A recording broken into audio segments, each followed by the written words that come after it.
Hey guys, good morning. Happy Monday. It's Daryl here. It is 3:30 a.m. here in Connecticut on the East Coast. All right, I got to give you guys some personal information right off the bat. I am feeling sick. I have been sick. I started yesterday morning. Aches and pains, sore throat. I've been getting more congested in my chest, coughing for about 2 days now. Last night I was running a fever. I don't know what it is. Some of my older relatives, my very close family members stopped by yesterday and I had to turn them away. I'm not sure what it is. I don't know if it's the flu. I don't know if it's a cold. I don't know. So I am quarantined here for the time being, self-quarantine for the time being. I got a doctor's appointment Wednesday morning. All right, enough about me. I really haven't had a whole lot of time because I've been trying to get some rest and kick this. I'm going to tell you guys what's on my mind right off the top. So going over the news from yesterday, I see Eric Trump.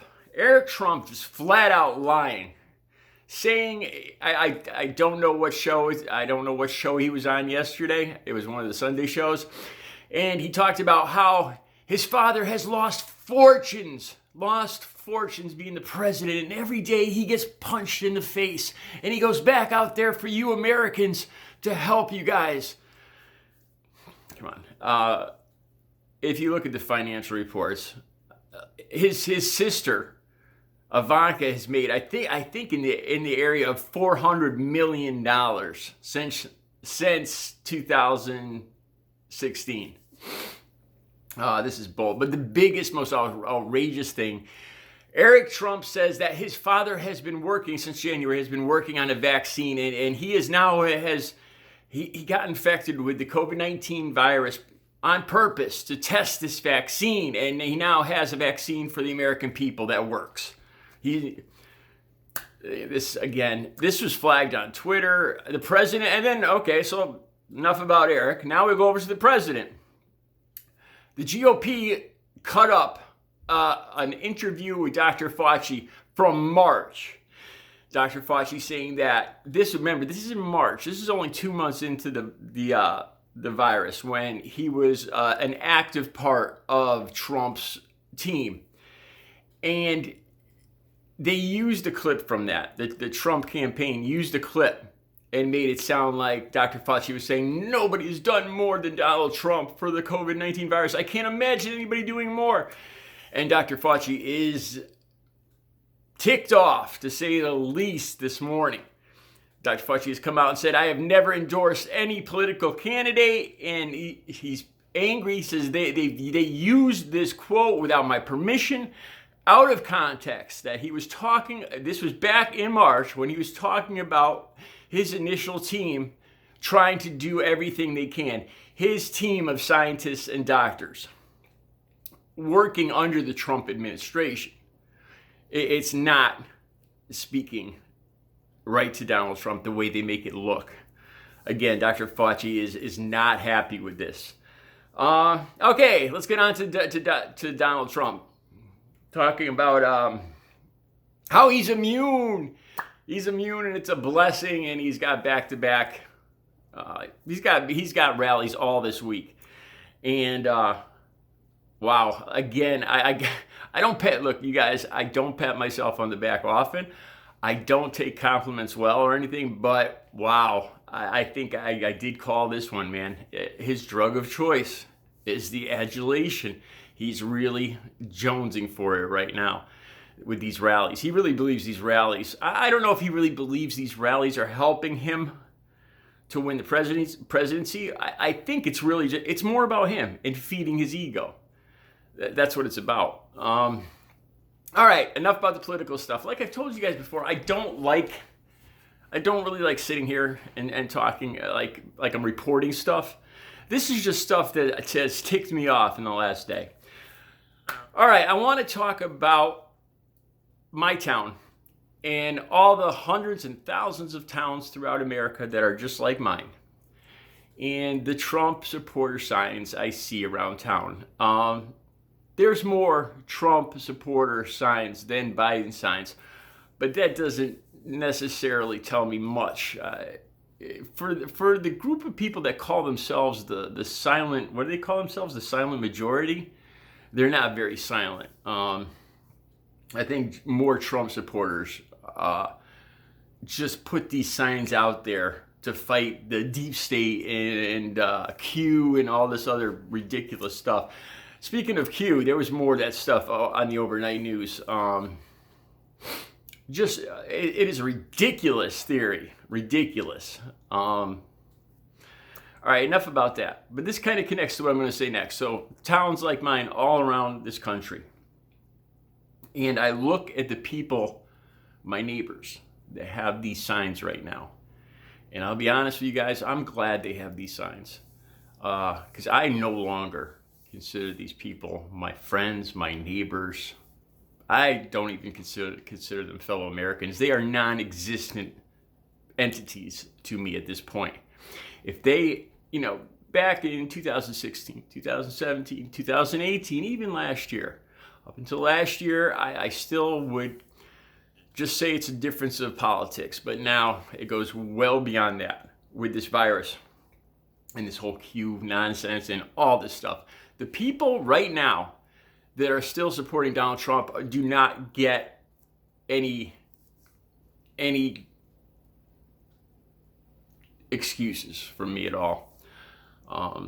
From here on out, they are non-entities to me. If they have supported him through all this, like with the taxes, who could possibly still support this man and congratulate him for for paying $750 in taxes 2 years and he's a billionaire? What person? I don't know if these people don't realize that money is coming out of their own pockets. When somebody's not paying their fair share, who do you think is making up for that? This is inexcusable to me. It's gotten, like I've said, I've cut people breaks up until this virus started this year. And now, if people are still just closing their eyes and their ears to everything and still supporting this man, I cut all ties. I'm glad. I want to see those signs out there because I want to know exactly who to just completely cut out. To, like I said, non-entities. Not like I'd be aggressive towards them or I'd swear or anything like that. To me, they don't exist. And that's the point I'm at now. Anybody that's still backing this ridiculousness, just the lies that have been coming out yesterday. Here's an interesting one last thing. I like being objective. So I went on to the Fox News site, Breitbart, and I want to see if I'm looking at things not through clear eyes. If the Democrats are lying, if Biden is lying just as much as Donald Trump. So I went on these pages this weekend, and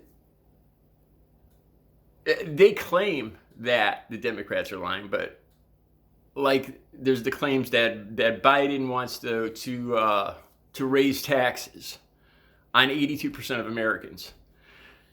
That would be true if 82% of Americans made over $400,000 a year. That's what they're claiming at this point. So I looked up, like I said, I went on every so often. I want to take an objective look. I stand back and I want to see if I'm not being objective. If it's really both sides just being blatant liars.